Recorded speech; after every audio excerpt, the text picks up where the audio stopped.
Everyone, আজকে আমি চলে এসেছি মাটনের একটা পাতলা ঝোল করব। তার জন্য মাটনটাকে আমি দই, সর্ষের তেল, গোলমরিচ, পেঁয়াজ কুচি, হলুদ আর কাঁচা লঙ্কা বাটা, আদা বাটা দিয়ে ম্যারিনেশন করে নিচ্ছি। নুনটা এখন দিচ্ছি না। এখানে আমি একটা মশলা করে রেখেছি, আদা, কাঁচা লঙ্কা, টমেটো, কিছু ধনেপাতার ডাঁটি। এখানে বড় বড় করে আলু আর পেঁপে কেটে রেখেছি।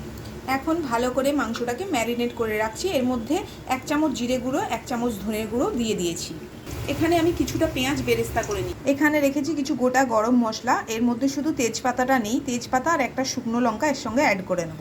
বেরেস্তার তেলেই গোটা গরম মশলাগুলো ফোড়ন দিয়ে দিলাম। এর মধ্যেই আলু পেঁপেটা ভেজে নেব।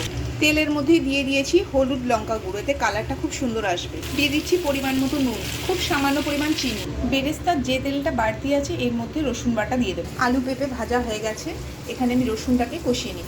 আর কিন্তু কোনো রকম তেল আমি এতে ইউজ করব না। দেখতেই পাচ্ছেন মশলায় তেল ছেড়ে দেওয়ার পর আমি মাটনটা দিয়ে দিচ্ছি। পেঁয়াজের বেরেস্তাটাকে পেস্ট করে নেব। দেখতেই পাচ্ছেন বন্ধুরা, নুন এখনও দিইনি, তাতেই কতটা পরিমাণ জল ছেড়েছে। এখন আমি নুন দিয়ে দেবো। নুন পরিমাণ মতো নুনটা দেবেন। ভেজে রাখা পেঁপেগুলো দিয়ে দিলাম। মাংসের পরিমাণটা একটু বেশি থাকায় আমি 2 জায়গায় ভাগ করে নিয়েছি। এখন পেঁয়াজ বেরেস্তাটাও এর মধ্যে দিয়ে দিলাম, এটা পেস্ট করে নিয়েছিলাম। মাংসটা কষানো একদম রেডি। দিয়ে দেবো গরম জল। দেখতেই পাচ্ছেন ডোবা ডোবা জল দিয়ে দিয়েছি। এবার 3টে সিটি দিয়ে দেবো। মাটনের পাতলা ঝোল রেডি। গরম মশলা, কাঁচা লঙ্কা ছড়িয়ে দিলাম, ব্যাস। রেসিপি পছন্দ হলে আপনারা এইভাবে বানিয়ে দেখুন, আপনাদের আশা করি খুবই ভালো লাগবে। দেখা হবে নেক্সট দিনে অন্য কোনো রেসিপির সঙ্গে। নমস্কার।